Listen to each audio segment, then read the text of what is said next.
series of webinars. We want to thank also Route2Roots for organizing this online stream for everyone. Thank you, Ms. Kalahetu, for giving us all this precious information on preservation of ancient cultures. Today we will talk about Islamism and all participants and all your team are amazing. I wish you good luck Thank you. and Thank you. Start? Start. yes. Okay. Good evening, everybody. It's absolutely my pleasure to be able to talk about uh, a very, very dear subject which is very close to our music fraternity, that is Islam. And apart from that, before I start, I would like to thank our partners, Roots2Roots, Mr. Rakesh Gupta, Tina Vachani ji, and the entire setup of people who are in support for me to make the lectures good and successful. I thank each one of them personally, and with all your blessings, I begin. Now, I'm talking about Islam first, and then I will talk about Sufism, and then we'll have uh, the Delhi Gharana of music, who are direct descendants from the poet Amir Khusro, to sing Sufi music for you. So we begin today's evening. Islam is a major world religion promulgated by the Prophet Muhammad in Arabia in the 7th century CE. Islam, as the word, uh, is a religion of love. It is a religion of care, and it is a religion of surrender. If we go into the deep terms, the Arabic term Islam literally means surrender, illuminates the fundamental religious idea that the believer, whom we call a Muslim, accepts surrender to the will of Allah. Allah is viewed as the sole God, creator, sustainer, and restorer in the world. In other words, we can say that Allah is omnipotent, omniscient, omnipresent, and omnibenevolent. He is the one who provides everything to every human being, and especially to the ones who actually pray to Him. Uh, the will of Allah to which human beings must submit is made known through the sacred scripture, the Quran. It is said that Quran was revealed by Allah to his messenger Muhammad. In Islam, Muhammad is considered the last of a series of prophets. The others are Adam, Noah, Abraham, Moses, Solomon, and Jesus. And his message simultaneously consummates the revelations that were attributed to the other prophets. In other words, Quran is the word of God imparted to imparted to Muhammad, and through Muhammad it has come down through the ages to the people. Retaining its emphasis on uncompromised, it's a monothesis theism and a strict adherence to certain essential religious practices. The religion taught by Muhammad to a small group of followers spread rapidly through the Middle East, Africa, Europe, and the Indian subcontinent, Malaya Peninsula, the Malayan Peninsula, and China. By the 21st century, almost 1.5 billion people had converted or had taken up to Islam. Although many sectarian movements developed within Islam, the bonding factor amongst them was the teachings of Muhammad, which everybody believed in and which everybody followed, whatever their differences may have been. From the very beginning, Muhammad had inculcated a sense of brotherhood and a bond of faith among his followers, both of which helped to develop among them a feeling of close relationship that was accentuated by the experience of persecution that they faced in Makkah. And by the time the Quranic revelations were taken to Medina, a lot of people had converted and had started believing in the Islamic way of life. Uh, it is a direct relationship with God, but the human relations also were affected in a social manner. Thus, there is not only an Islamic religious institution, but an Islamic law state and other institutions were also governing the society. Not until the 20th century were the religious There were the religious beliefs and the secular or the public beliefs, which were distinguished by some Muslims thinkers and separated formally in certain places such as Turkey. This dual religious and social character of Islam expresses itself in one way as a religious community commissioned by God to bring its own value system, which is known as jihad, which means holy war, explains the astonishing success of the early generations of Muslims. Within a century after the Prophet's death in 632 CE, they had brought a large part of the globe under their wing. The period of Islamic conquest and empire building started affecting the trade, the social fiber, and the economic fiber of the countries that they went. When we talk about Islam coming to India, the prevalent religion in India at that time was Hinduism and still is Hinduism. But the people did turn towards Islam because what they had done was that the people who had received the book from the Lord, like the Bible was the book given by God, so those people were allowed to follow their religion, but they had to pay a tax called jizya. Now and the Hindus were expected to convert. Now the jizya tax, a lot of people wanted to avoid that tax, and because of that they converted into Islam. Besides jihad and Sufi missionary activity, another factor in the spread of Islam was the far-ranging influence of the Muslim traders, who not only introduced in Islam quite early to the Indian East Coast and South India, but also proved to be the catalytic agent in converting people in Indonesia, Malaya, and China. Islamic doctrine, law, and thinking are based upon four basic facts. One is the usul, then the Quran, then the Sunnah or the traditions, the ijma or the consensus, and the ijtihad or the individual thought. The Quran is regarded as the verbatim word of the Lord, delivered to Muhammad by the angel Gabriel, and it is divided into 114 surahs. Surahs are known as chapters of unequal length. It is the fundamental source of Islamic teaching. The surahs revealed at Makkah during the earliest part of Muhammad's career are concerned mostly with ethical and spiritual teachings and the day of judgment. The surahs revealed at Medina at a later period in the career of the Prophet are concerned for the most part with social legislation and the politico-moral principles for constituting and ordering the community. Sunnah, a well-trodden path, was used by the pre-Islamic Arabs to denote their tribal or common law. In Islam, it came to mean the example of the Prophet. His words and deeds were recorded in compilations known as the hadiths, which hadith is a report, which provide written documentation of the Prophet's words and deeds. 6 of these collections, compiled in the 3rd century AH, came to be regarded as especially authoritative by the largest group of the Islamic community, or the Sunnis. Another large group, the Shia, has its own hadith containing in 4 canonical collections the doctrine of ijma, or the consensus, which was introduced in the 2nd century in order to standardize legal theory and practice and to overcome individual and regional differences of opinion. Though conceived as a consensus of scholars, ijma was in actual practice a more fundamental operative factor. The transformation of ijma into a conservative mechanism and the acceptance of a definite body of hadith virtually closed the gate of ijtihad in Sunni Islam, while ijtihad continued on in Shiaism. Nevertheless, certain outstanding Muslim thinkers continued to claim the right of new ijtihad for themselves, and reformers in the 18th and 20th centuries, because of modern influences caused by these principles, once more to receive wider acceptance. Now coming to Sufism.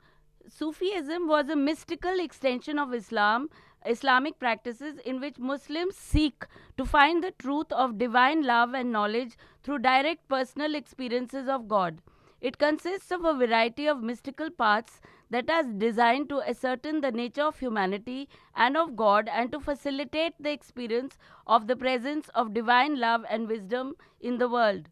Islamic mysticism is called tasawwuf, but it was used in Sufism in West. It is believed that Sufism, in some form, was present in the Western world as well as in some portions of India. But what we can actually say that Sufism derived from the Arabic term gradually gained and blossomed through Islam. So, though the roots of Islamic mysticism formerly were supposed to have been stemmed in various non Islamic functions in ancient Europe and even in India, it now seems established that the movement grew out of early Islamic asceticism that developed as a counterweight to the increasing worldliness of the expanding Muslim community, and where foreign elements that were compatible with mystical theology and practices were adopted to make it conform to Islam. By educating the masses and deepening the spiritual concerns of the Muslims, Sufism has played an important role in the formation of the Muslim society. Opposed to the dry casuistry of the lawyer divines, the mystics nevertheless scrupulously observed the commands of the divine law. The Sufis have been further responsible for a large scale missionary effect also, in which a lot of conversion was had. Sufis have elaborated the image of the Prophet Muhammad, the founder of Islam, and have thus largely influenced the Muslim piety by their Muhammad's mysticism. Sufi vocabulary is important in Persian and other Turkish related literatures such as Urdu, Sindhi, Pashto, and Punjabi. Through the poetry of these literatures, mystical ideas spread widely among the Muslim communities and in other countries. Islamic mysticism had several stages of growth. The first was the appearance of early asceticism. Number two, the development of a classical mysticism of divine love. And the third was the rise and proliferation of fraternal orders of mystics. Despite these general stages, however, the history of Islamic mysticism is largely a history of individual mystic experience. The first stage of Sufism appeared in pious circles as a reaction against the worldliness of the Umayyad period 661 to 749. From their practice of constantly meditating on the words in the Quran, the Islamic holy book, about doomsday, the ascetics became known as those who always weep, and those who considered this world a hut of sorrows. They were distinguished by their unscrupulous fulfillment of the injunctions of the Quran and the traditions by many acts of piety, and especially by predilection for night prayers. Classical mysticism was the element of love which changed asceticism into mysticism. Is also was ascribed by Rabia, who died in 801, a woman from the Basra who first formulated the Sufi ideal of love of Allah that was disinterested with the hope of paradise or with the fear of hell. In the decades after Rabia, mystical trends grew everywhere in the Islamic world, partly through an exchange of ideas with the Christian hermits. A number of mystics in the early generations had concentrated their efforts upon tawakkul, absolute trust in God, which became a central concept of Sufism. An Iraqi school of mysticism became noted for its strict self-control and psychological insights, who believed that purging the soul in preparation for companionship with God was the only value of asceticism. Its teachings of classical sobriety and wisdom were perfected by Junaid, to whom all later chains of the transmission of doctrine and legitimacy go back. In Egyptian schools of Sufism, the technical term marifa, or the interior knowledge as contrasted to learnedness, is very important, and through hymns and prayers they joined all nature, all beauty in the praise of God. Uh, uh, they also believed in the emergence of fana, and the beautiful part of it is that the Persians believed that that most of the people who were following Sufism were fakirs. So fakir, the Persian word was darwesh, were all people who, without worldly getting anything worldly, were following Muhammad's teachings to the T. That means the word of God to the T. Now, how has Sufism affected India? Actually, the Muslim fiber in India is they call it like tana. When you are weaving, you have threads that go horizontal and the threads that come vertical. So it is said that for a complete cloth, the vertical threads and the horizontal threads should be in balance. So the Muslim community and the Hindu community have lived together since a very very long time, and they are all interdependent upon each other. And it is also believed that uh, the Sufi feeling was conveyed also not only in religious practices but also into their daily activities, like the artisans in what they created, the weavers in what they made, and the painters in what they painted. They generally believed that nature and the universe is the totality that they must follow, and hence even the darweshes, when they are circling, believed that they were encircling with the universe and the entire universe traveled with them. So I'm sure that today's we should move on to now to the demonstrations. I have a very very specially curated evening today. We have the Dilli Gharana of music, who are believed to be direct descendants of the poet Amir Khusro. Amongst the Indian fiber, we had a lot of Sufi saints, from Bulle Shah to Amir Khusro to Rahim to Kabir, who all contributed in different ways into the music culture. So today's evening, we are very lucky to have the Delhi Gharana, Farid Hassan Khan and Mehboob Hussain Khan, to perform for us and also to talk a little bit about Sufism that I may have missed out in my speech.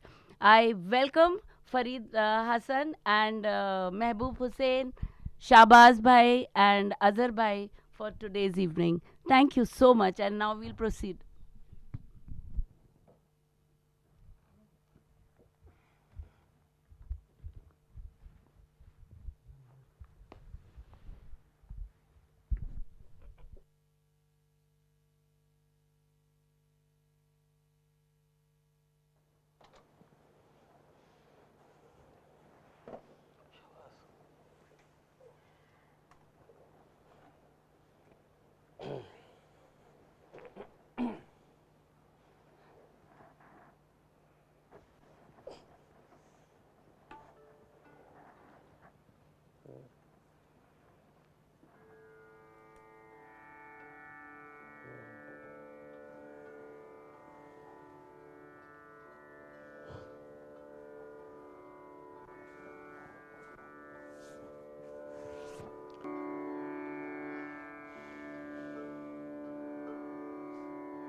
start our recital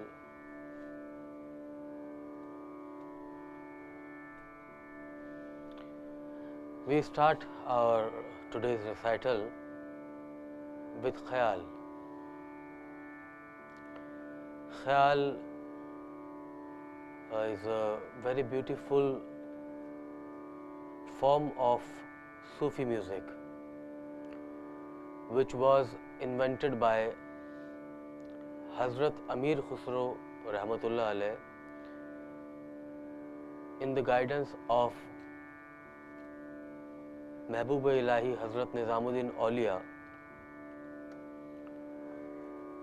In India,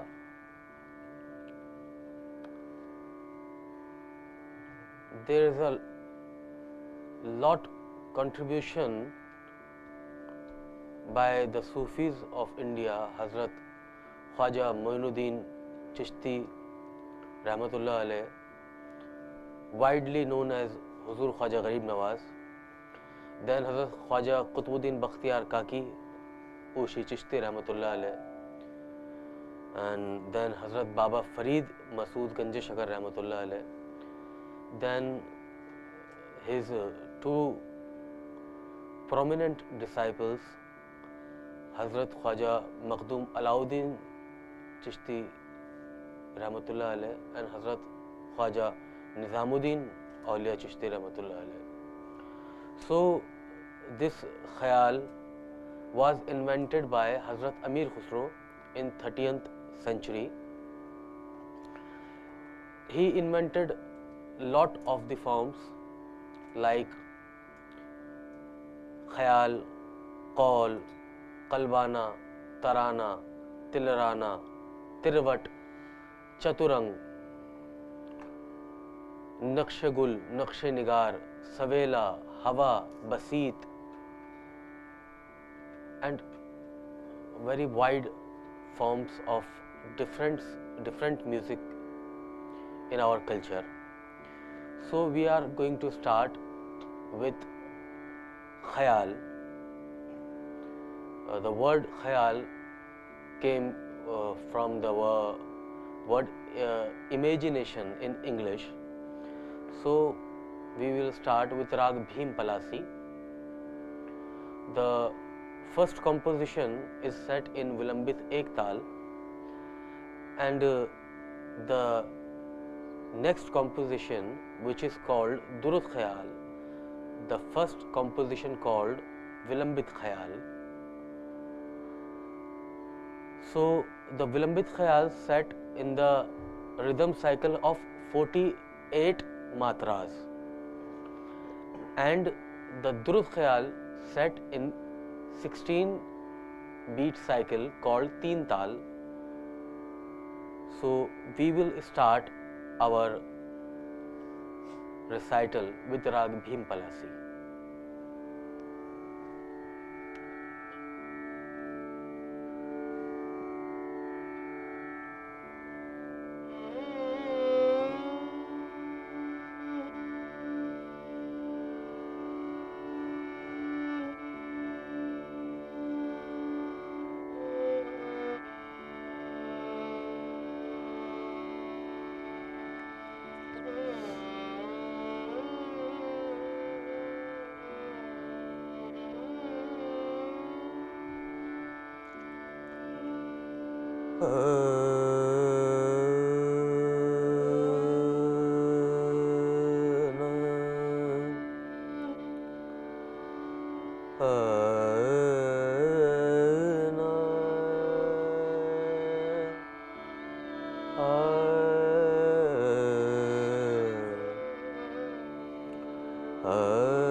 अब तो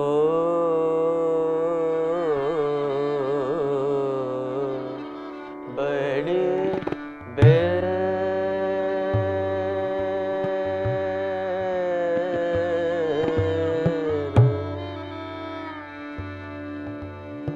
भई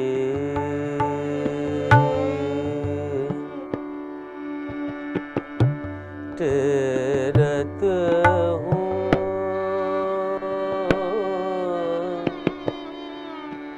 कर्म करो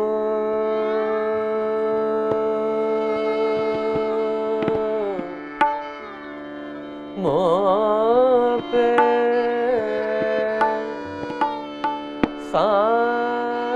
साचो साई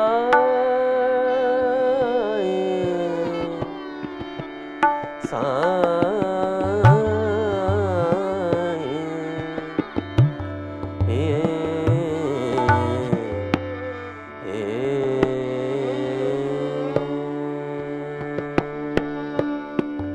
अब तो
Virsa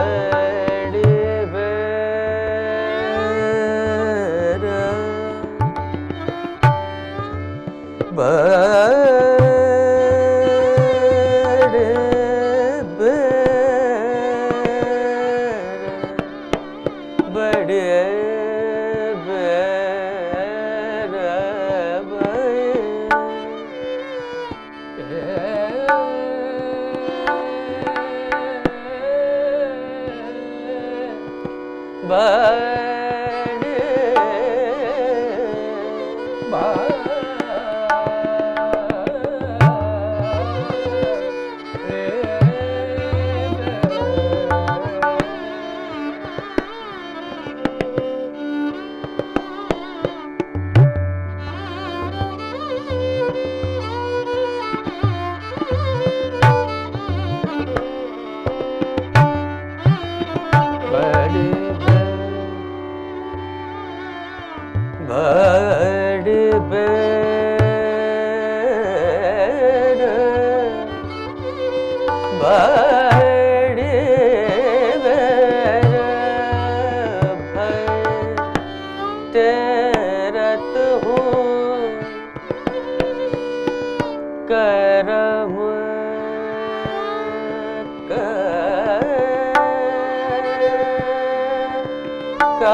करम करो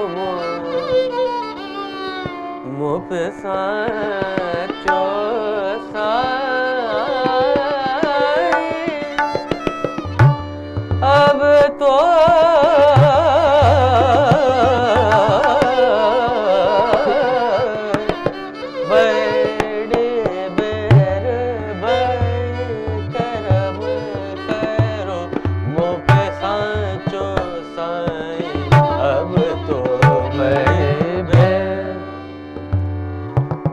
गम बने पद म प ग म प नि स ग म प ग म प नि द प द म प ग म ग रे स रे नि स प नि स ग रे नि स प म प नि स ग म स ग म प ग म प नि द प द म प ग म नि स ग म प नि स ग रे स नि द प म ग रे स नि स ग म प नि द प नि द प प द म प ग म प स ग म नि स ग प नि स ग म प नि स ग म प म ग रे स रे नि स नि द प म प नि द प म ग रे स बड़ी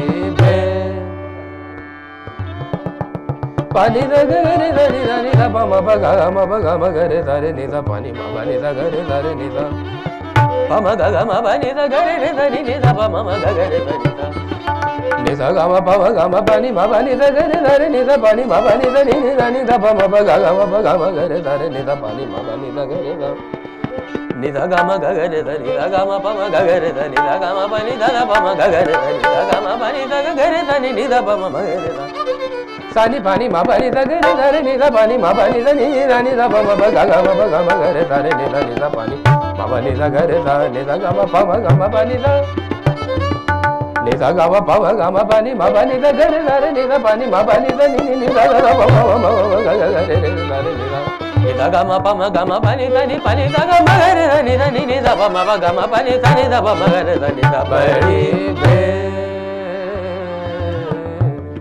pa ma ga ma pa ni sa ni da pa ma pa ga ma pa ni da pa ma ga ma pa ni da ga ma pa ni da ga ma pa ni da ga ma pa ni da ga ma pa ma ga re da sa ni pa ni ma pa ni da ga re da re ni da pa ma pa ga ma ga re da re ni da ni da pa ni da ga ma ga re da ni da ga ma pa ma ga re da pa ma ga re da pa ni da pa ma pa ga ma pa ni da ga re da re ni da pa ni ma pa ga ma pa ni da pa ma ga re da Sani da ni da pa da pa ma pa ma ga ma ni da pa Sani da pa ma ga re da ni da ga re sani da pa ma ga re da pa ma ga re sani da pa ma ga re da ni da ga ma pa ni da ga re da ni da pa ma ga re da ni da ga ma pa ni da ni pa ni da ga ma ga re da ni da pa ma ga re da ni sa ba ni be pani da ma pani da ga ma pani da ni da pa ma pa ga ma ga re da re ni da ga ma pa ni da ni da pa ma ga re da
पिया प्यारे गए हो, आवत आज पिया प्यारे गए हो, आवत आज पिया प्यारे गए हो, आवत आज पिया प्यारे गए हो, आवत आज पिया प्यारे गए हो, आवत आज पिया प्यारे गए हो, आवत आज पिया प्यारे गए, आवत आज पिया प्यारे गए हो, आवत आज पिया प्यारे गए हो, आवत आज पिया प्यारे गए हो, आवत आज पिया प्यारे गए हो, आवत आज पिया प्यारे गए हो, आवत गए हो, आवत आज पिया प्यारे गए हो, आवत आज आवत आवत आज पिया प्यारे गए हो, आवत आज पिया प्यारे गए हो, आवत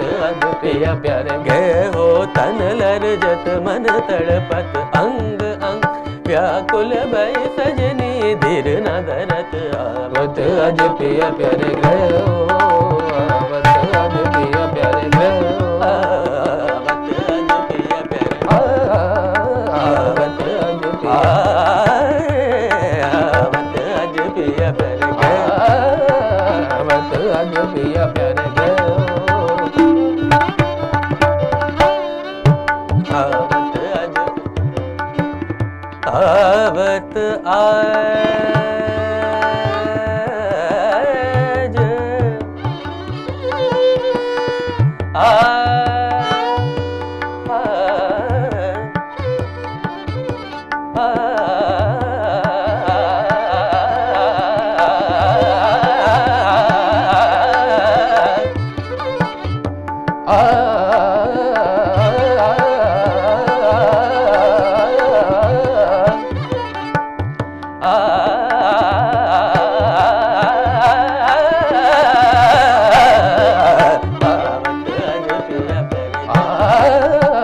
आवत आज आज पिया प्यारे गए हो, आवत आज पिया प्यारे आवत आज पिया प्यारे गए हो, आवत आज पिया प्यारे गए हो, आवत आज पिया प्यारे गए हो, गए हो, गए हो, आवत आज पिया प्यारे गए,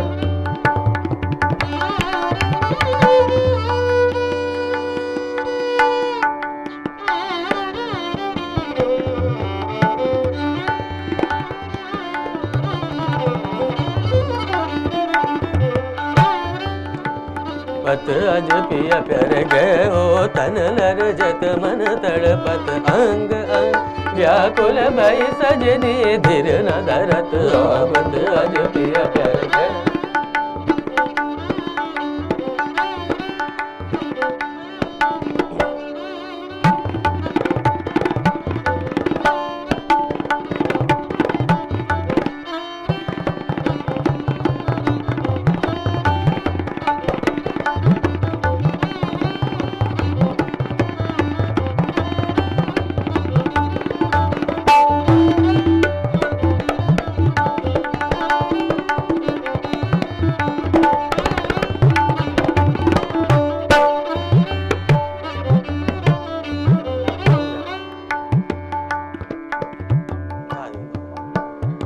संकट कटे संताप हटे दुख दूर करो आनंद करत, आवत आज पिया प्यारे गए,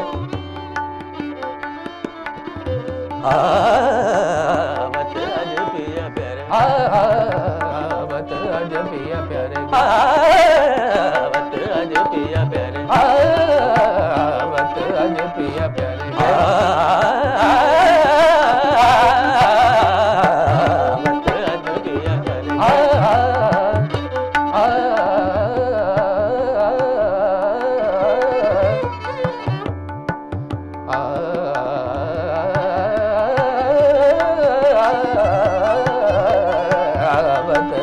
पिया प्यारे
आवत अजब ना प्यारे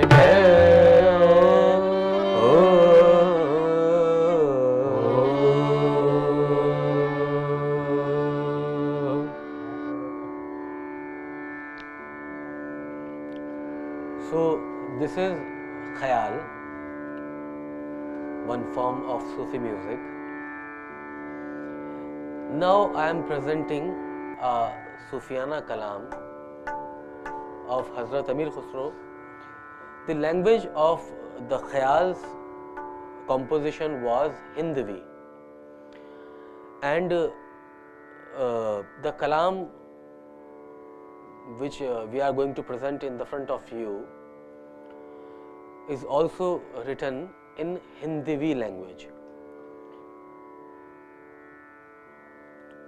This composition is set in Rag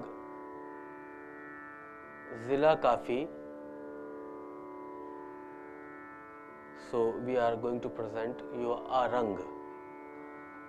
This composition called Rang.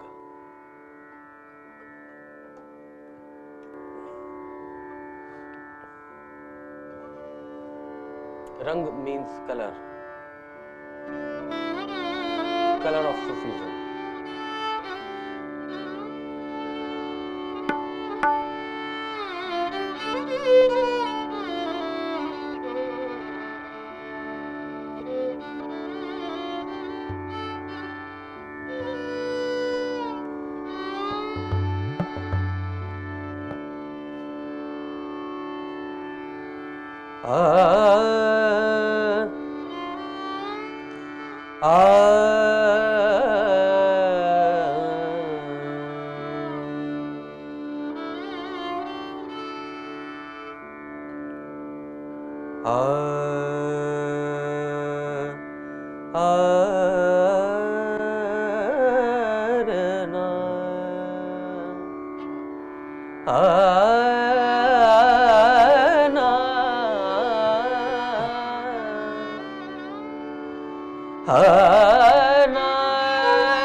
Khusro रैन सुहाग की,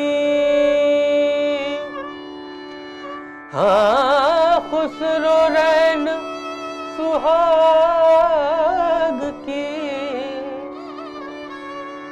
सो जागी पी के संग,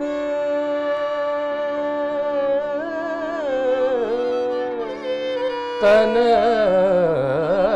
मोरा मन पीहू का, सो दो भय एक ही रंग, अपने ही रंग में रंग दे रंगीले मोहे अपने ही रंग में रंग दे रंगीले मोहे अपने हाँ रंग में मोहे अपने अरे मोहे अपने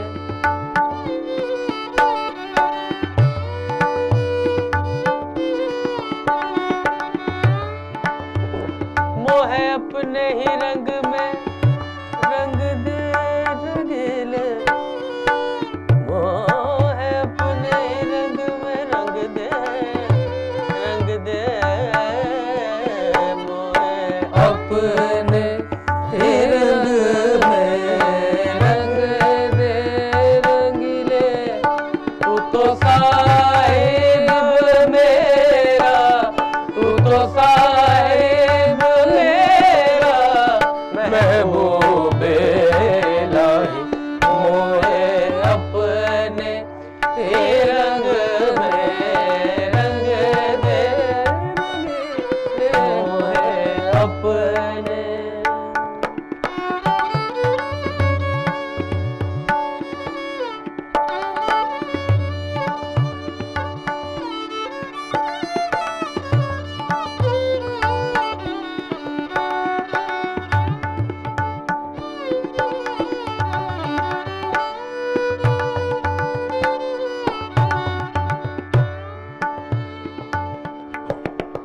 हाँ हमरी चुनरिया पिया की पगड़िया हमारी चुनरिया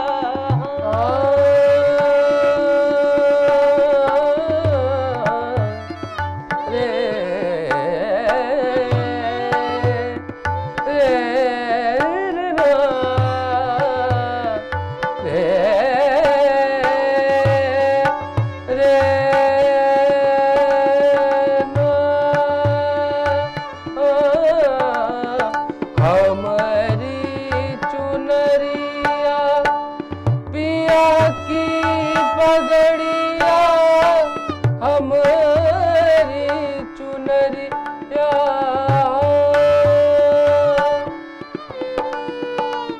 हमारी चुनरिया पिया की पगड़िया वो तो दोनों बसंती रंग दे वो तो दोनों बसंती रंग दे तू तो साहिब मेरा तू तो साहिब मेरा महबूबे इलाही मोहे अपने ही रंग में रंग दे रंगीले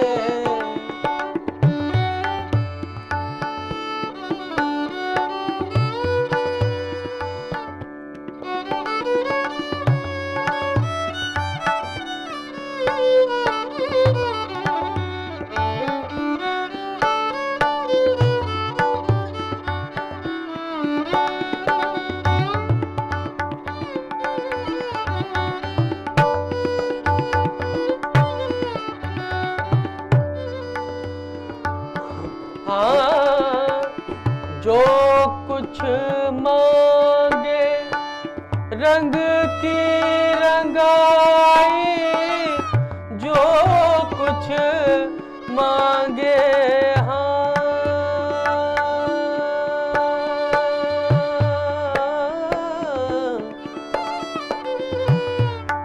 जो कुछ मांगे जो कुछ मांगे हाँ जो कुछ मांगे जो कुछ मांगे जो कुछ मांगे रंग की रंगाई जो कुछ मांगे रंग रंग की रंगाई जो कुछ मांगे जो कुछ मांगे मांगे गे गे जो कुछ मांगे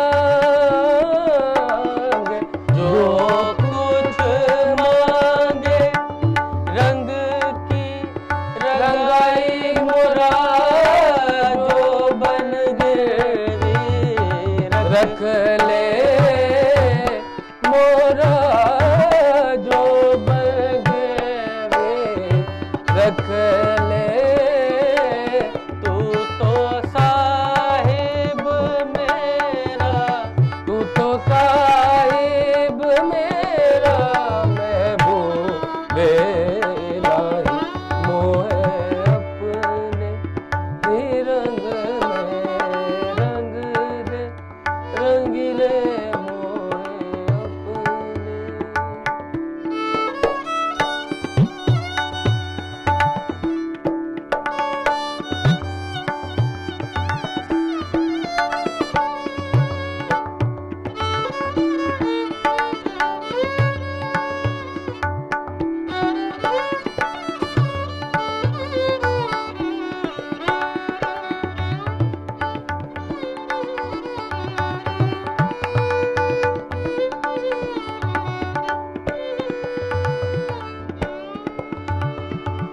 खुसरो निजामुद्दीन है पीर मेरो खुसरो निजामुद्दीन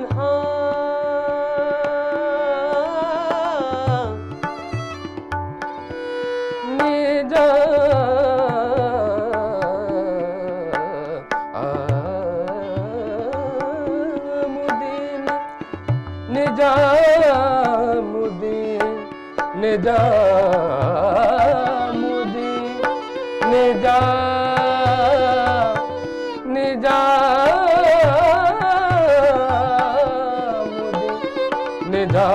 निजामुद्दीन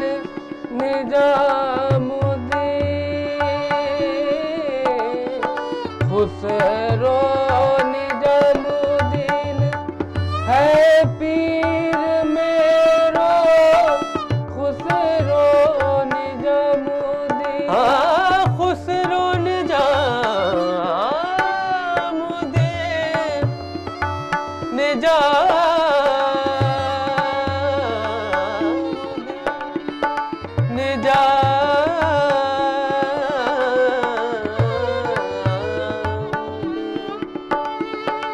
खुसरो निजामुद्दीन है पीर मेरो मोरी लाज शर्म सब रख ले मोरी लाज शर्म सब रख ले तू तो साहिब मेरा तू तो साहिब मेरा महबूब इलाही मोरे अपने रंग में रंग दे रंगीले मोरे अपने रंग दे रंगीले मोरे अपने ही रंग में रंग दे रंगीले मोहे अपने ही रंग में रंग दे रंगीले मोहे अपने ही रंग में रंगीले मोहे अपने रंग में रंग दे अपने ही रंग में रंग दे रंग दे जो कुछ मांगे रंग की रंगाई मोरा जो बन गिरवी रख ले मोरा जो बन गिरवी रख ले रंग मोहे अपने मोहे अपने मोहे अपने ही रंग में रंग दे रंग दे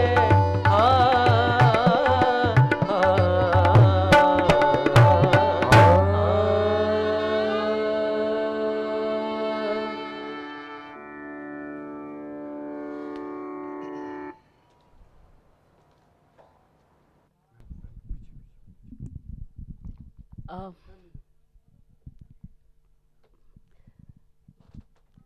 After this very, very beautiful, very, very devotional piece, I'm sure it must have moved everybody who's heard it, because music in our country is not a means of entertainment. It's a means of devotion. It is a means of prayer. And you can see the devotion and the purity of the way these people have performed. I would like to once more introduce you to all our artists. Mr. Farid Hassan Saab, महबूब हुसैन, अजहर शकील भाई और Shahbaz. So I hope you enjoyed it. Anahita ji, I hope you are there. Hello. You all, thank you so much. I hope you liked it.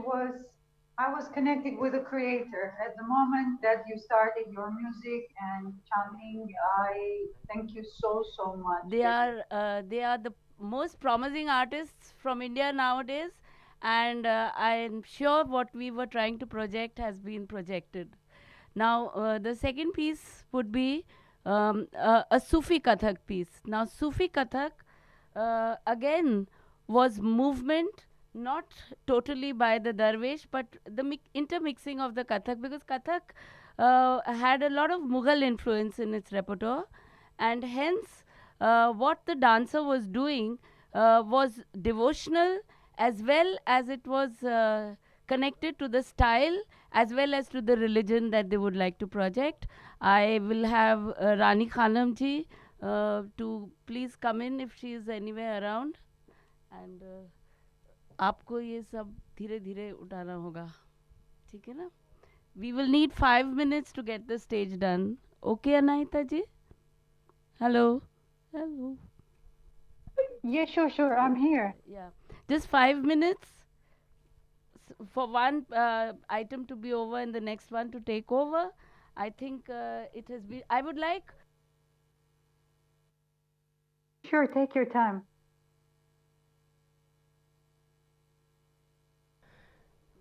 Devotional when we sing our Indian classical music, because as Kalpana ji told you earlier that in our country music is not about entertaining, it's about connecting from us to the creator. So for us music is like praying, worship, and like devotion, connection to the Almighty. So thank you very much.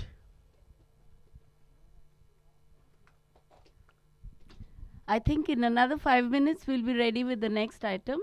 Rani Khanam is a senior Kathak dancer, a student of Pandit Birju Maharaj ji, and a very well-known artist in Delhi these days. And she will be doing Sufi Kathak, which is again devotional. More than entertainment, it is devotional. I would like her to put in a few words. Come, Rani. She will be doing a Sufiana Kalam and she'll be talking about it herself. कौन सा ये हटेगा तो फिर बुलवा के रहेंगे बाद में बोलेंगे ना तुम शुरू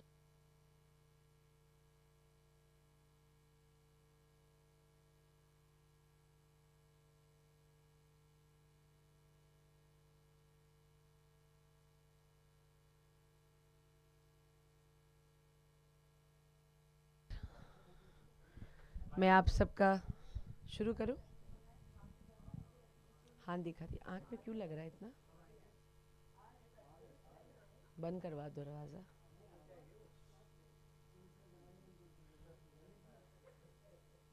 रिधिमा, रिधिमा.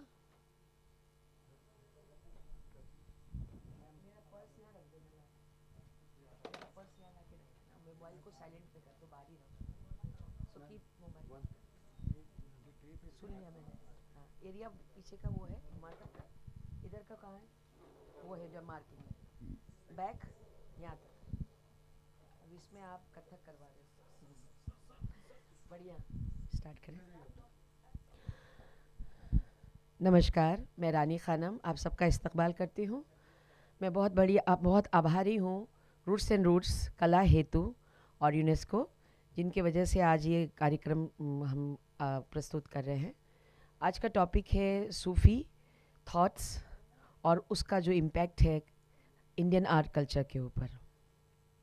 मैं पिछले तकरीबन 25 से 30 साल से इस कला में सक्रिय हूँ और लगातार इस कला में अपने नृत्य का प्रदर्शन कर रही हूँ। कथक नृत्य उत्तर भारत का शास्त्रीय नृत्य है और कथक में ख़ास 2 अंदाज़ है जो इसकी खूबसूरती को दिखाते हैं। वो है लखनऊ का अंदाज़ और जयपुर स्टाइल। अगर हम यूँ कहें कि एक रिवायत जो है वो इस्लामिक कल्चर जो कि इन्फ्लुएंस हुई इंडियन कल्चर से और इसकी मिट्टी में मिली, तो ये कहना बिल्कुल सही होगा। और दूसरा जो है वो टेम्पल। शास्त्रीय नृत्य हमेशा से ही भक्ति रूप रहा, जहाँ से इसकी शुरुआत हुई मंदिरों से हुई और इसका जो रूप है वो साधना का रूप रहा है, यानी एकाग्रता, चिंतन मंथन, मन तन और आत्मा सबका मिलन एक जगह करके इस कला को निखारा जाता है। कथक भी उससे अलग नहीं है। भारत में जितने भी संगीत, शास्त्रीय संगीत निकले और नृत्य निकले, उन सबका ही रूप भक्ति और इबादत का रहा है। जब 16वीं शताब्दी से पहले भी जब सूफ़ी और भक्ति युग प्रारंभ हुआ, तब एक नई विचारधारा आई जो रूढ़िवादी विचारों को दूर करने के लिए, जो एक तरीके से इम्पैक्ट थी सोसाइटी के ऊपर, उसको दूर करने के लिए भक्ति एक लहर चली। और उस वक्त भक्ति में सारी जो रीति रिवाज है, रूढ़िवादिता है, एक रिजनेस है, उन सबको दूर करने के लिए अलग अलग समय पर अलग अलग सूफ़ी, अलग अलग भक्ति लोग ने उसको लिखा और गाया। उन्हीं दिनों में ये सूफ़ी भी, जो कि सूफ़ी और भक्ति का मतलब ही था शांति का, और उन्होंने उस समय ये कवायद की और वहीं से ये सिलसिला शुरू हुआ। शास्त्रीय नृत्य में यानी कथक नृत्य में जब सूफियाना कलाम का जो एक महत्व है या उसकी जगह है, वो यूँ हम कह सकते हैं कि कथक नृत्य एक ऐसा नृत्य है जो उत्तर भारत का नृत्य है और इसमें जो मुस्लिम तहजीब से लिया हुआ एक स्टाइल है वो लखनऊ स्टाइल, जो कि इसको पूरा बनाता है। और इस वजह से लखनऊ स्टाइल के होने के वजह से ही ये जो सूफियाना थॉट है, जो कलाम है, वो इसके ऊपर खूब उतरता है। और इसी वजह से जो कथक नृत्य की जो वाबस्ती है, यानी उसका बोलने का है, बहुत ही सहज है। इंडिया की जो सूफ़ी अंदाज़ का ये थॉट, गाना या बजाना या जो लिटरेचर रहा है और संगीत रहा है, वो बहुत ज़्यादा चिश्तिया सिलसिले से वाबस्ता है। चिश्तिया सिलसिला 4 स्कूल से एक और अलग है में से एक है, जो कि बहुत रंग लिए हुआ है। और जो कव्वाली है, अगर आप दरगाहों में देखते हैं कि कव्वालियाँ चलती हैं और बहुत रिदमिक और बहुत कलरफुल अंदाज़ है, और इसलिए इस अंदाज़ को कथक के ऊपर बहुत ज़्यादा प्रभाव किया गया। अब मैं दूसरे पहलू पे आना चाहूँगी। पहले मैं रंग के बारे में बात किया, रंग रूप के बारे में बात किया। अब मैं दूसरी बात करना चाहूँगी लिटरेचर की और उसके समझ की। कथक नृत्य में भी और नृत्य की तरह ही एक पोइट्री के बोलों को लेके उसके थॉट प्रोसेस को बताया जाता है। एक ही बात को 50 तरीके से आप बता सकते हैं और उसको कहते हैं भाव बताना। और उसकी डीप विजन जो है, एक कॉन्सेप्ट जो है पोइट्री के, कि उसके पीछे कॉन्सेप्ट का क्या मतलब है, उसमें जो कवि है या जो पोइट है वो क्या कहना चाहता है, इसको डिपिक्शन करने के लिए भाव किया जाता है। और इसीलिए जब सूफियाना कलाम को लिया जाता है कथक में, तो उसकी जो लाइनिंग होती है, उसका मर्म जो होता है, इसका जो एक मीनिंग होता है, उसमें कथक बहुत अच्छे से एक्सप्लेन करता है और उसको इम्प्रोवाइज़ करता है, जिसको हम कहते हैं भाव बताना। और इसी बात को लेते हुए ये बहुत जमता है एक दूसरे के साथ, और ये भाव बताना जो है एक डीपर लॉर्ड में ले जाता है। और कथक और सूफी जो पोइट्री का जो अंदाज़ है, जो एक सोच है, पूरी तरीके से उसके पर्दे को खोलने लगता है। इसलिए मुझे लगता है कि कथक में बहुत वक्त से शंभू महाराज जी, जो हमारे गुरु जन, इन्होंने बहुत ज़्यादा कथक नृत्य के ऊपर काम किया, भाव के ऊपर काम किया, भाव पे काम किया।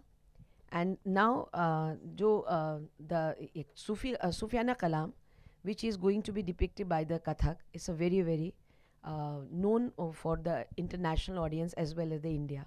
People are really liking because Kathak is having their own repertoire with the variety of the rhythm patterns, which really merge with the Qawwali type of things and the compositions also. Sometimes the composition is in Hindi, sometimes it is like a general Braj Bhasha also, and Sufiana Kalam also in Urdu and Persian, many, many languages. But today I'm going to present one beautiful composition which is written by Hamid Calcutta Wale. He was very, very renowned. He wrote many Persian compositions. And one composition he has written about the Gharib Nawaz, Hazrat Muhyiddin Chishti Rahmatullah Alayh, who is the first Sufi son who came to Ajmer. And then unke bare mein this composition is all about the seeking of love and blessing from his own teacher. Zara kholo ji kiwadiya Maharaj Moinuddin kholo ji. This is such a beautiful composition where one devotee is trying to explain that, oh my master, like it's again about the nisbat. Nisbat is one tradition which is between the teacher and the student. Nisbat is the connection.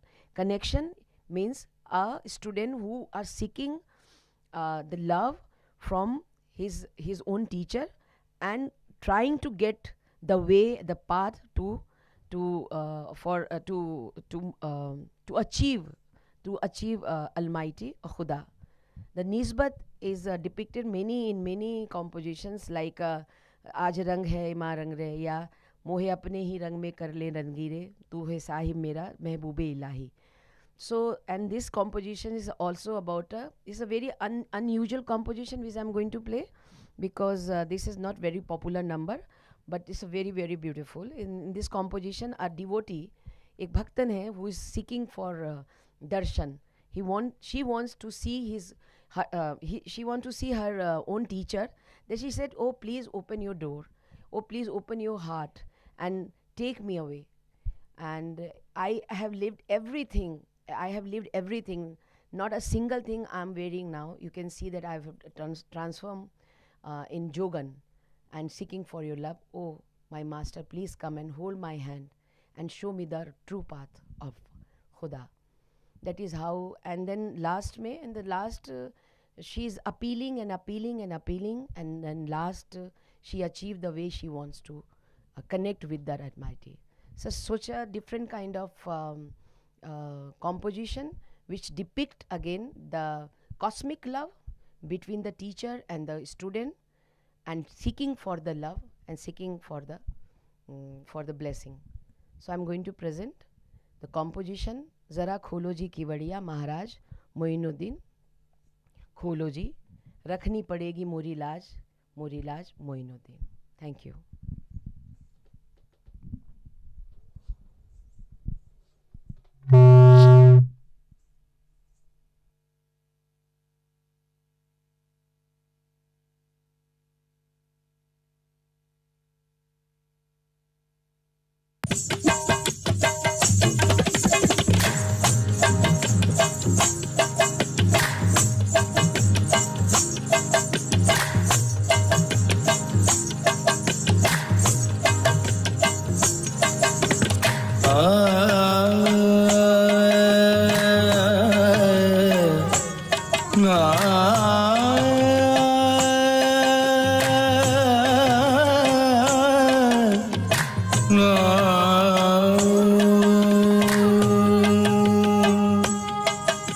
इरादे सैकड़ों बनते हैं, बन के टूट जाते हैं, वही अजमेर जाते हैं जिन्हें ख्वाजा बुलाते हैं। जो बिगड़ी बन नहीं सकती उसे ख्वाजा बनाते हैं। खुदा को देना पड़ता है जिसे ख्वाजा दिलाते हैं।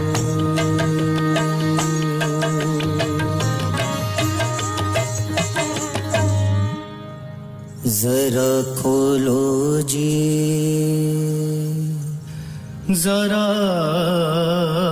खोलो जी,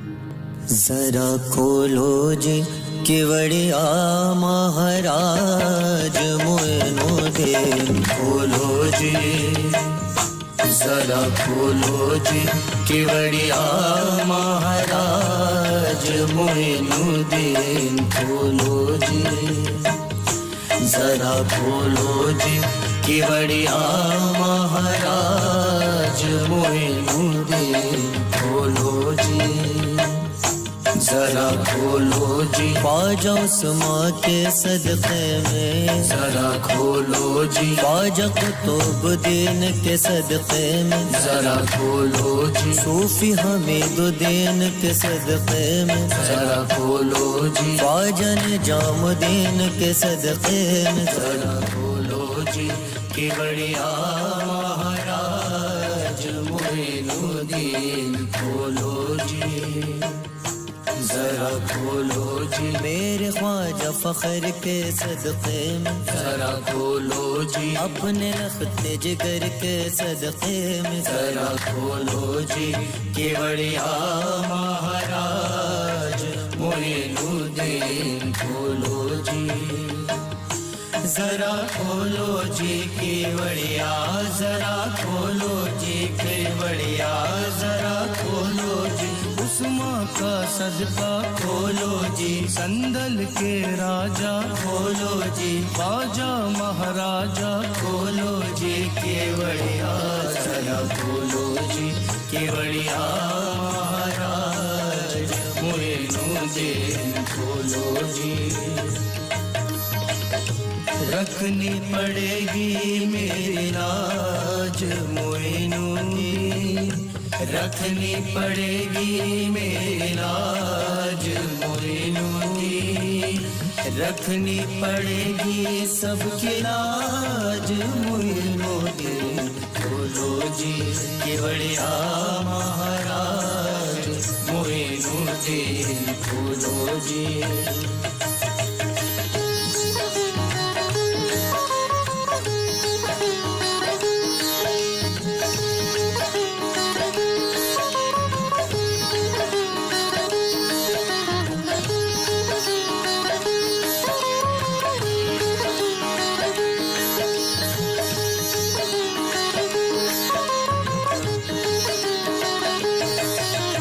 दर्शन को सरकार के तर से हमरे ने, दर्शन को सरकार के तर से हमरे ने, व्याकुल जियरा तड़पत है करत है रो रो मैं, व्याकुल जियरा तड़पत है करत है रो रो मैं, दिन बीता और सांझ भई अब बीत चली सबरे, दिन बीता और सांझ भई और बीत चली सबरे, अब कृपा की हो एक नजरिया आवत नहीं चल, जरा खोलो जी केवड़िया, जरा खोलो जी उस्मा का सदका खोलो जी, संदल के राजा खोलो जी, ख्वाजा महाराजा खोलो जी केवड़िया, जरा खोलो जी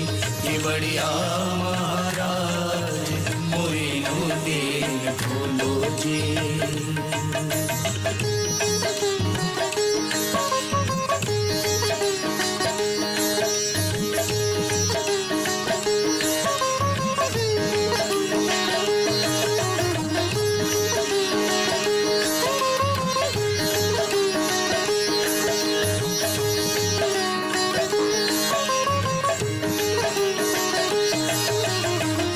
बड़ा कर तो से ख्वाजा क्यों तूत में डोलूं, प्रीत बढ़ाकर तो से ख्वाजा क्यों तूत में डोलूं नींद आए तो चौक पढ़ूं और याद आए तो रो लूं नींद आए तो चौक पढ़ूं याद आए तो रो लूं भेस बनाकर जोगन वाला दर पे तिहारे आई भेस बनाकर जोगन वाला दर पे तिहारे आई ख्वाजा भेस बनाकर जोगन वाला दर पे तिहारे आई अब शरण न लोगे जब तक ख्वाजा तब तक यही बोलो जरा खोलो जी केवड़िया जरा खोलो जी उस्मा का सदका खोलो जी संदल के राजा खोलो जी ख्वाजा महाराजा खोलो जी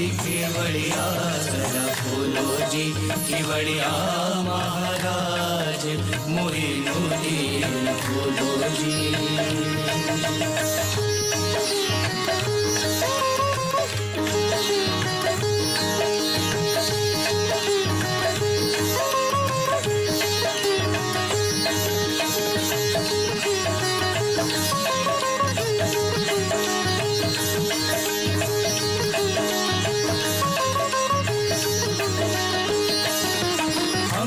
मंगता आपका रखनी पड़ेगी लाज हमीद मंगता आपका रखनी पड़ेगी लाज या गरीब नवाज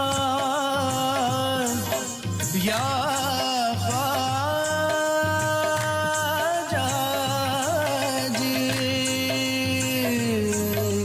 हमीद मंगता आपका रखनी पड़ेगी लाज हमीद मंगता आपका रखनी पड़ेगी लाज शरण तिहारे आया हूँ अब सुनो गरीब नवाज जरा खोलो जी केवड़िया जरा खोलो जी केवड़िया जरा खोलो जी उस्मा का सदका खोलो जी संदल के राजा खोलो जी ख्वाजा महाराजा खोलो जी केवड़िया जरा खोलो जी केवड़िया महाराज मोइनुद्दीन खोलो जी जरा खोलो जी केवड़िया महाराज मोइनुद्दीन खोलो जी जरा खोलो जी केवड़िया महाराज मोइनुद्दीन खोलो जी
आइए फरीद भाई I would like you to meet all our artists, a very special dancer who I think moved everybody. बहुत सुंदर, बहुत अच्छा. Are you there? Are you there? Hello, हाँ, she's there. Hello. Oh, hi. Yes, yes. Today's show was fantastic. Thanks to Farid Bhai, all the four, and Rani, all of us. Thank you so much for being with us.